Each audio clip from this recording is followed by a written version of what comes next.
Hey everyone, welcome back. If you're here, you're ready for some English listening practice. Learning English can feel like a big challenge sometimes, right? But remember, every step you take, every word you understand is progress. It's a wonderful journey, opening doors to new friends, amazing information, and incredible stories. And today, for our listening practice, we're going to use the power of a very special book. It's called Invisible by Eloy Moreno. Have you ever felt like no one really sees you or hears you? This beautiful and also sad book tells the story of a child who feels exactly like that, invisible. Not invisible like a superhero power, but invisible because of things they experience. It's a story about a secret, about feeling alone, and about how sometimes the biggest problems are the ones hidden deepest inside. Here's a surprising truth.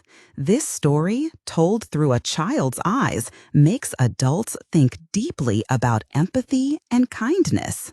And maybe, just maybe, it makes you wonder, are we sometimes invisible too? Or are we accidentally making someone else feel invisible? This book's message is so powerful, and listening to it will not only improve your English listening skills, but also touch your heart.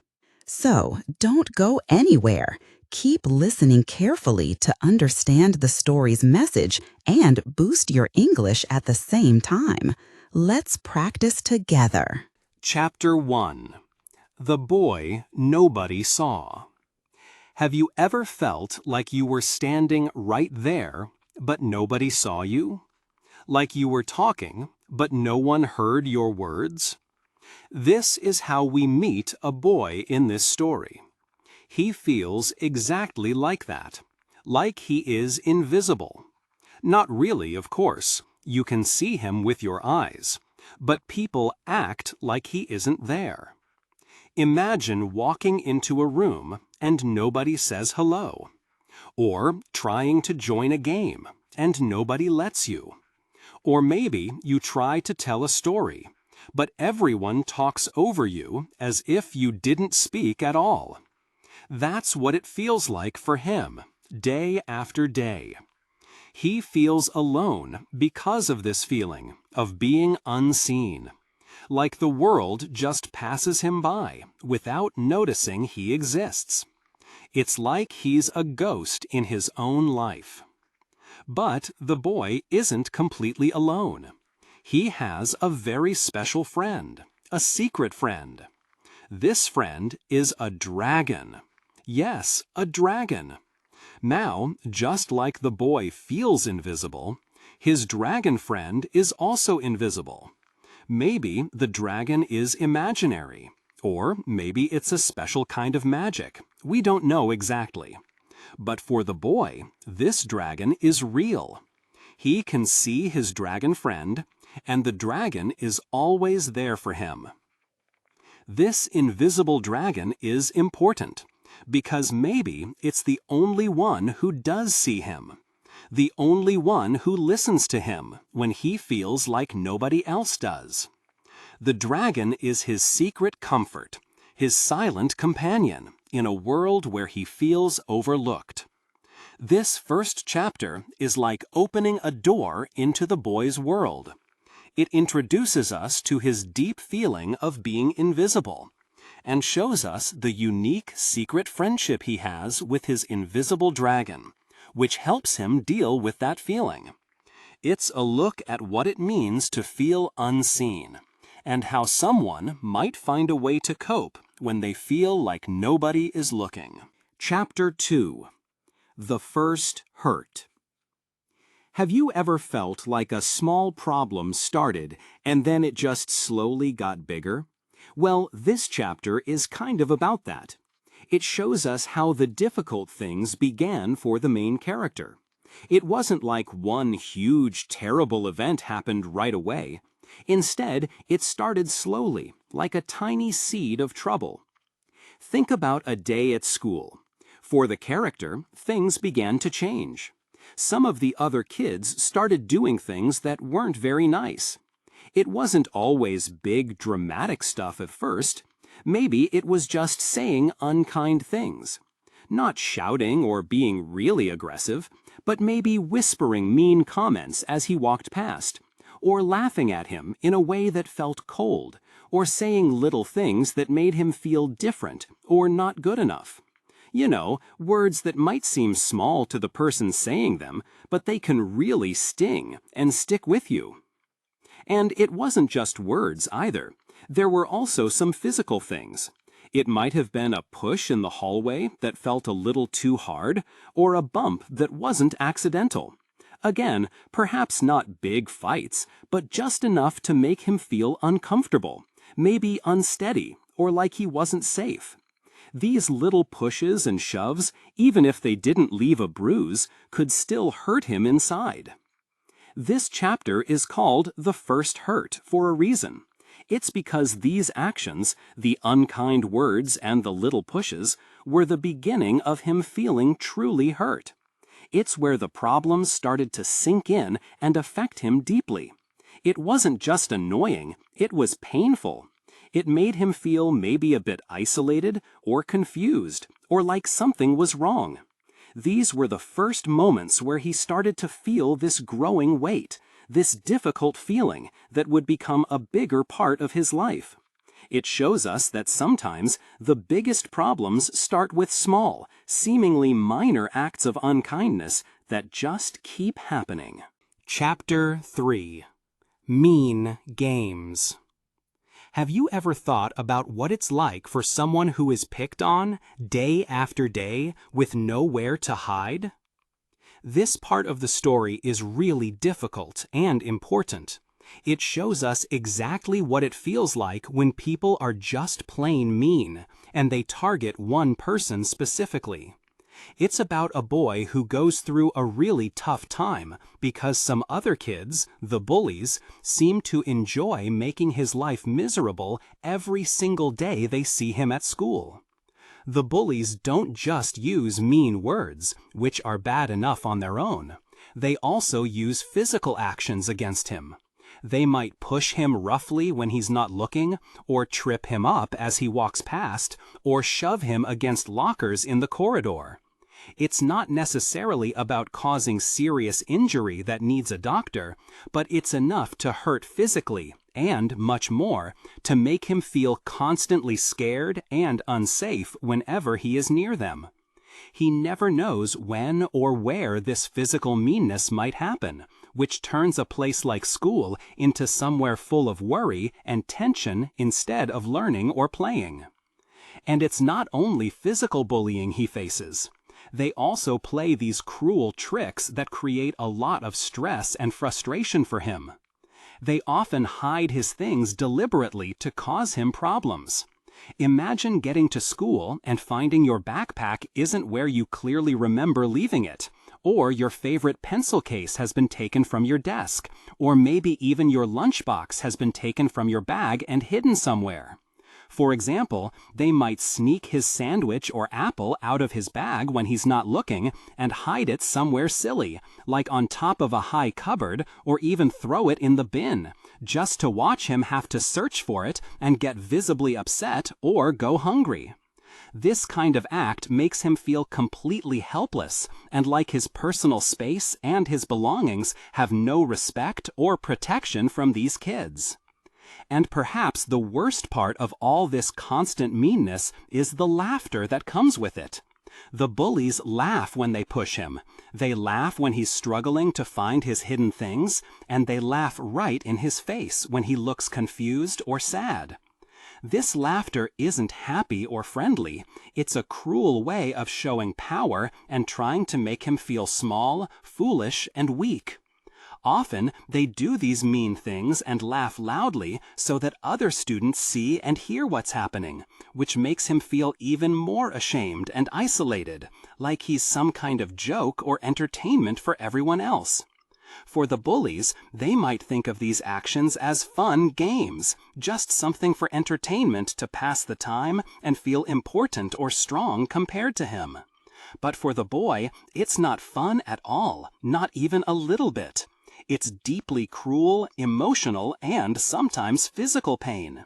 It's like they are playing painful, damaging games with his feelings, his safety, and his sense of worth as a person. Because this whole cycle of pushing, hiding things, and laughing happens every single day he is around them, it's not just a bad moment that passes quickly and is forgotten. It's a constant shadow that hangs over his life. When he wakes up in the morning, he probably feels a knot of anxiety in his stomach just thinking about what awful thing might happen at school today. When he's there, he's always on edge, always waiting and watching out for the next mean trick, or the next shove, or the next wave of laughter directed at him. There is no safe place where he can truly relax, and no break from the constant anxiety this causes. This daily meanness is incredibly exhausting for him and wears him down completely, affecting how he feels about himself and even making it hard to concentrate in class or enjoy being with any potential friends. So this chapter, fittingly called Mean Games, gives us a very clear and sad picture of what it truly means to be targeted by bullies in this way. It shows us the painful mix of physical discomfort and fear, the frustration and feeling of violation from having your personal things messed with, and especially the deep emotional hurt and humiliation that comes from being constantly laughed at and made to feel worthless in front of others. It powerfully helps us understand why someone going through this terrifying daily experience might start to feel like they are disappearing, wanting to become invisible just to escape the pain, or feeling like their suffering isn't truly seen or understood by anyone else around them who could help. Chapter 4. A Secret Kept. Have you ever felt really bad about something but couldn't tell anyone? Like you had a heavy secret inside. In this chapter, we meet a character who is feeling exactly like that. There is something difficult happening to them, something that causes them pain, but they feel completely unable to share it with anyone.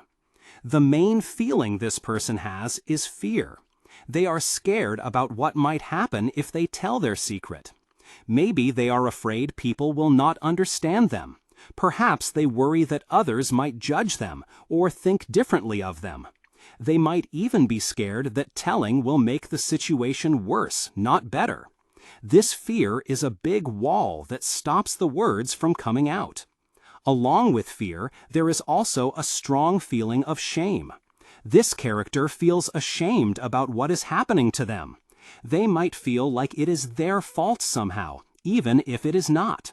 This shame makes them feel like they are bad, or that their problem is something wrong or dirty that must be hidden away. They feel embarrassed and want to disappear, to make the problem and their feelings invisible to others. Because of this fear and shame, the character makes a choice, or maybe they feel like they have no choice. They keep the pain inside. They don't talk to their family, their friends, or anyone who might be able to help. It's like they build a box around their feelings and lock it tight, keeping all the hurt and worry trapped inside themselves. Imagine you have a heavy stone in your hand. If you hold it for a long time, your hand starts to hurt, right? Keeping a secret like this is similar, but much worse. This hidden pain is like carrying a very heavy stone inside their heart or their mind all the time. It makes them tired, sad, and feel very, very alone. The pain doesn't go away just because they don't talk about it. Often, it grows bigger because it stays hidden in the dark. This chapter shows us how difficult and painful it is to suffer in silence. It shows the struggle of someone who is hurting but feels too afraid and too ashamed to ask for help, or even just to share their burden. They are carrying a secret weight all by themselves, and it is making their life very hard. The chapter focuses on this inner feeling, this quiet, hidden struggle of keeping a secret that hurts. Chapter 5. School is hard. Have you ever woken up in the morning and just felt really bad? So bad that the idea of going to school feels impossible? Well, in this chapter, that's exactly how the main character feels. Going to school is not easy for him anymore. It has become very difficult, a real struggle every single day. It's not just that he doesn't like homework or tests. Something about being at school makes him feel deeply unhappy and worried. This feeling is so strong that it actually makes him feel sick. He might get a stomachache that won't go away, or a headache that makes his eyes hurt. Sometimes he just feels generally unwell, like his body is reacting to the stress and fear he feels inside. These physical feelings are real and make everything much harder. Because school feels so bad and makes him feel sick, the only place he wants to be is at home. He really does not want to leave his house. Home feels like a safe place, a place where the difficult feelings connected to school can't reach him. It's a place where he doesn't have to face whatever is making him feel so unwell. Imagine waking up and immediately your stomach feels tight with worry. You know you have to get ready for school, but the thought of it makes you feel even worse, maybe even making you feel sick. Getting out of bed is hard. Getting dressed is hard. Everything feels heavy because going to school feels like going into a difficult or maybe even scary place.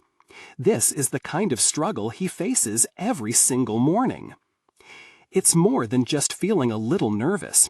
It's a deep desire to avoid a place that causes him real distress and physical symptoms. So, this chapter really shows us how hard it is for him just to go to school. Every morning is a fight against this strong feeling of wanting to hide away at home. He feels sick because he is so worried or unhappy about school, and feeling sick makes him want to stay home even more. It's a difficult cycle to break. Chapter 6. Trying to escape. How do you think someone tries to avoid a difficult situation they face every day? This chapter shows us how the main character is trying really hard to escape something bad that happens at school. He's trying to avoid the people who bother him, the ones we call bullies. When he knows they might be near, he feels a knot in his stomach. He feels scared and wants to disappear, like turning invisible, so they can't see him or hurt him or say mean things. His whole day becomes about avoiding them. One main way he does this is by changing the way he walks home from school. He doesn't use the same path twice if he can help it. Imagine you're leaving school, and instead of thinking about your homework or what's for dinner, your mind is racing. Which street did they take yesterday? Is this road safer? What if I go this way, around the park, even if it takes longer? He walks different routes every day. Sometimes he goes many blocks out of his way. He uses smaller, quieter streets or even takes paths through different neighborhoods, hoping to make his movements unpredictable. He looks behind him often. He listens carefully. It's a constant worry in his head. He's trying to break any pattern the bullies might learn. This walk home, which should be a time to relax, becomes a stressful mission to avoid being seen or followed. It makes his journey home much longer and much less enjoyable. But for him, the possibility of safety is worth the extra time and the extra fear. Another important part of his strategy is hiding during the school breaks. When it's time for lunch or recess and other students are gathering in groups, laughing and playing games outside, he actively searches for a place to be alone and hidden. He tries to find spots where the bullies are unlikely to look or won't easily find him. This might mean going to the school library and staying very quiet among the books, pretending to be busy. Or sometimes he goes to the restrooms and just waits in a stall until the break ends. He might look for an empty classroom, maybe one that's used for storage, or find a quiet, forgotten corner of the schoolyard where he can sit by himself. He spends the entire break in this hidden spot. He hears the sounds of other kids playing far away, and it makes him feel lonely, but the fear of meeting the bullies is stronger than the wish to join in. He just sits there, trying to make himself as small and invisible as possible, wishing the break would finish quickly so he can go back to class, which sometimes feels safer than the free time. So, all these actions, changing his route every day and hiding during every break, are his ways of trying to create a shield, a way to escape the situation. It's a constant effort. He is always thinking, always planning, always trying to predict where the bullies might be so he can be somewhere else. It takes a lot of mental and physical energy to live like this, always trying to be one step ahead or completely out of sight. These attempts to escape, to become invisible, to show how much this situation is affecting him and how desperately he wants things to change, to feel safe and free from fear, even though it means being alone and constantly on guard. Chapter 7. The Terrible Day. Have you ever had a really bad day? A day so difficult, so painful, that you wish it had never happened? This chapter in the story tells us about a day just like that for the boy. It's called The Terrible Day, and it's a very important moment in his story. You see, the boy has been having problems at school for a long time. Not problems with schoolwork, but problems with other children. This is what we call bullying. Bullying can be many things. Sometimes it's just words, mean words that make you feel small or stupid. Sometimes it's being left out of games or activities, like you are invisible or not good enough. And sometimes it can be more physical, pushing, tripping, or even hitting. For the boy, it was a mix of these things, happening often, day after day. It made going to school feel heavy, like walking through thick mud. He felt scared, lonely, and wished he could disappear. He tried to avoid the kids who were mean, but it was hard to escape in a school building. He carried this worry inside him all the time. On this particular day, the bullying became too much. Maybe something specific happened that made the situation worse than usual. Or maybe the pressure and stress that had been building up inside him just reached a breaking point, and a normal situation turned dangerous because of the tension created by the bullying. The chapter describes how something really bad happens right there at school, and it happens because of the bullying. It wasn't an accident that could happen to anyone. It was a direct result of the way he was being treated. What happens is serious. The boy gets badly hurt. We learn that this isn't just a small scratch or bruise. He gets an injury that is significant, something that causes real pain and requires attention. Imagine you are running away from someone who is chasing you to be mean, and you trip and fall very badly. Or imagine someone pushes you hard and you hit something and get injured. This kind of event is what happens. It's sudden, it's frightening, and it results in him being in a lot of pain. This physical hurt is terrible, of course, but it also shows the hidden hurt from the bullying in a way everyone can see.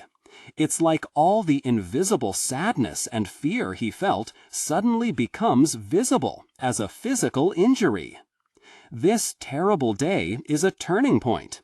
Getting badly hurt means he can't hide what happened or how much the bullying affects him anymore. It stops everything. He needs help, and the problem, the bullying that caused it, becomes impossible to ignore, at least for a while. This chapter is difficult to read because it shows the peak of his suffering, the moment when the quiet internal pain of being bullied leads to a clear, undeniable, and very painful physical consequence. It's a day filled with fear, pain, and the shock of realizing that the constant difficulties have led to something truly awful. This is why it's called the terrible day. It's the day his world changes because of the impact of the bullying. Chapter 8. Waking Up Slow. Imagine you just wake up, but you're not in your bed at home. You're in a strange room, and everything hurts. How do you think you would feel? Well, in this chapter, we meet a character who is going through something just like this. He is in a hospital bed, slowly waking up after an accident. The title, Waking Up Slow, tells us it's not a sudden opening of the eyes and feeling fine. It's a slow process, like his body and mind are coming back very carefully after something big and bad happened. When he first starts to become aware, things might be blurry.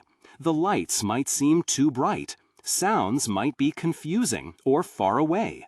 He might not know exactly where he is or what happened right away. There's a fogginess in his head. As the fogginess starts to lift, he becomes aware of his body, and this is difficult. His body is badly hurt because of the accident. He feels pain in many places. It might be a dull ache or sharp pain, maybe throbbing or burning. Moving even a finger can feel like a huge effort or cause more pain. He might see bandages wrapped around parts of him, or feel the small pressure of tubes or wires connected to machines that beep softly nearby. He feels weak, unable to do simple things for himself. His physical state is a constant reminder of the accident. At the same time, or perhaps a moment later, he starts to feel something else very strongly, a deep, heavy sadness. This isn't just a little bit of sadness like when you lose a game. It's a sadness that feels heavy inside his chest, maybe making it hard to breathe or making him want to cry. He feels sad because of the accident itself. Maybe he remembers parts of it. Or maybe he's scared because he doesn't remember. He feels sad about being hurt, about being in the hospital, and about how different everything is now compared to before the accident. The process of waking up slow involves both the physical and emotional. As he becomes more physically awake and aware of his pain, the emotional reality of his situation also becomes clearer. He is waking up not just to the hospital room and the hurt in his body, but to the truth of what has happened and the sadness that comes with it. It's like his mind and heart are slowly catching up to his body's injury and the big event that caused it. The hospital environment adds to these feelings. It can feel cold and strange. The quiet hours, broken by medical sounds or footsteps, can make him feel lonely and isolated. He depends on others completely, which can also be difficult. Thinking about his life outside, the freedom he had, and seeing his current state in the hospital bed makes the sadness feel even bigger.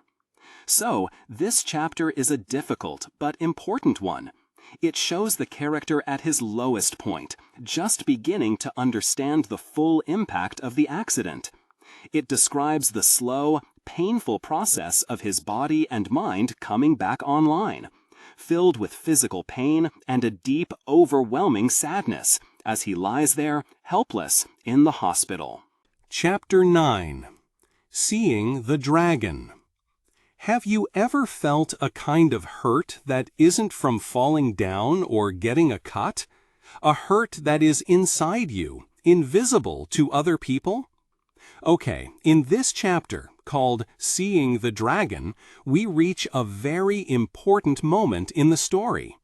You know how sometimes people look okay on the outside, but they feel very hurt or scared inside? This chapter is about that. Up to this point, maybe the main character has had problems, but people only see things on the surface, like if he looks tired, or maybe he doesn't talk much. But the real problem, the real pain, is hidden deep inside him.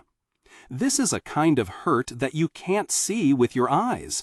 It's not a broken arm or a headache. It's something with his feelings, or maybe something very difficult that happened to him that he is keeping secret. It's a heavy weight he is carrying alone, and it's very hard for other people to understand because it doesn't show up like a bruise or a cut. People often only notice the small, outside things. The chapter title uses the idea of a dragon. Of course, there isn't a real dragon, but the dragon in this story is like the name for this big, scary, and hidden problem the boy has. It feels very big and powerful to him, just like a dragon would feel in real life. It's the name for his deepest, most difficult pain that is usually invisible. Now, in this chapter, the description says that maybe a doctor or maybe someone else starts to see this dragon. This person isn't just looking at the boy, they are really seeing him. They start to notice the small things that other people missed. Maybe how he reacts to something, or a look in his eyes, or a few quiet words he says. They put these small pieces together and begin to understand that the boy's problem is much bigger than it looks from the outside. They see that his pain is not just physical, it is something deeper and harder to see. For example, imagine a boy falls and scrapes his knee. People see the scrape, put a bandage on it, and say, "Poor boy." This is seeing a physical hurt. But imagine this same boy is also very scared about something bad that happened to him, and he never talks about it. He might look okay, but inside he feels terrified all the time. The dragon is that hidden terror. When someone sees the dragon, they are like the person who notices the fear in his eyes, or how he shakes when he thinks about it. And they understand that the scrape on his knee is not the real main problem. They look past the easy-to-see things and see the hidden fear. This moment, when someone finally starts to see the dragon, is incredibly important for the boy. It means he is not alone fighting this difficult thing anymore. Someone is starting to understand, and maybe, just maybe, this person can help him face the dragon. It's a moment of hope, the beginning of someone seeing the real person and his real struggles, not just the problems that are easy to see on the surface. It's the moment when the invisible pain starts to be seen. Chapter 10. Grown-ups Here. Have you ever felt like something difficult was happening, but nobody around you knew? Okay, so in this chapter of the story, something really important happens. Up until now, the problems, like the bullying the main character is facing, might have felt very hidden. Maybe it felt like nobody else could see it, like it was invisible. But this part of the book is called Grown-ups Here, and that tells us exactly what starts to happen. This is the chapter where the adults in the story finally start to learn the truth about what's been going on. We're talking about the grown-ups who are important in the main character's life. Maybe they're teachers at school or their parents at home. How do they find out? Well, sometimes people have to be brave enough to tell someone what's happening. Or maybe the adults start noticing little signs themselves that something isn't right, even if the child isn't saying anything directly. Problems that were hidden in the shadows start to come into the light. For these adults, hearing about the bullying and understanding what happened is a big moment.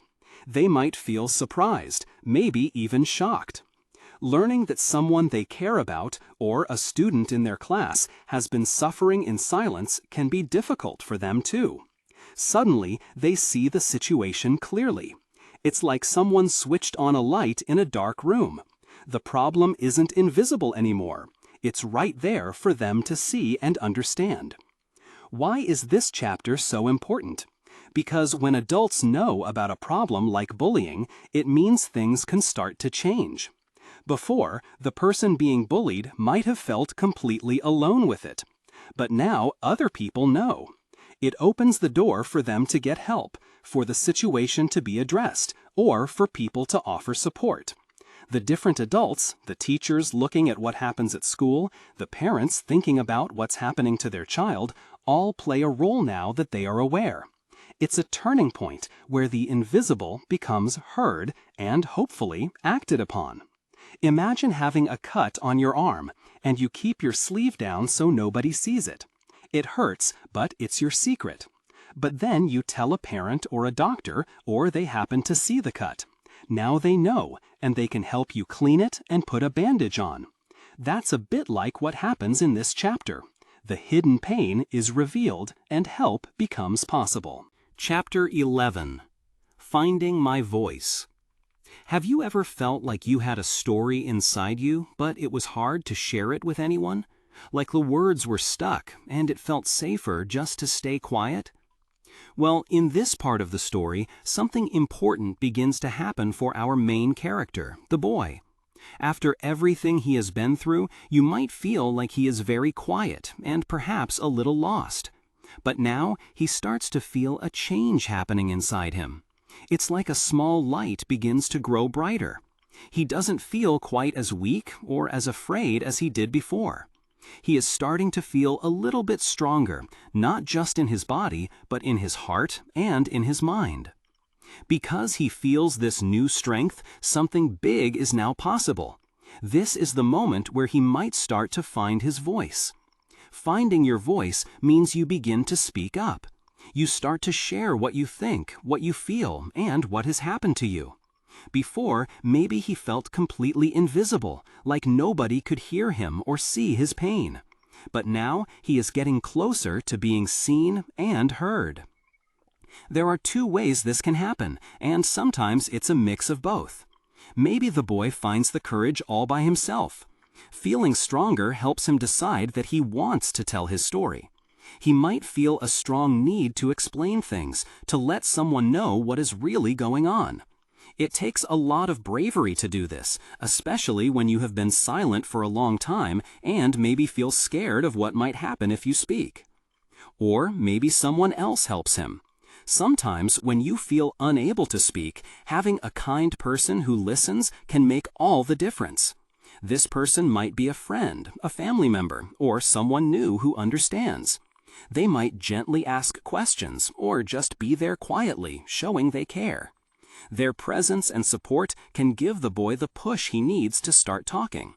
Imagine trying to open a heavy door. Sometimes you need help from another person to push it open. When you finally find your voice and start to speak, it's a huge step. It means you are no longer carrying everything alone inside you. You can begin to share the heavy feelings, the difficult experiences, and maybe even the reasons why you felt invisible.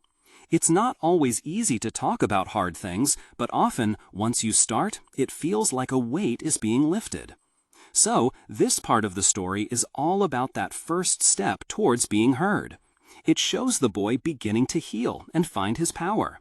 It highlights that important moment when silence starts to break, either because of inner strength or because of the help of another person. It's a moment of hope, showing that even after difficult times, it is possible to start talking, to share your story, and to become visible again. It's about realizing that your voice matters and that you have the right to use it.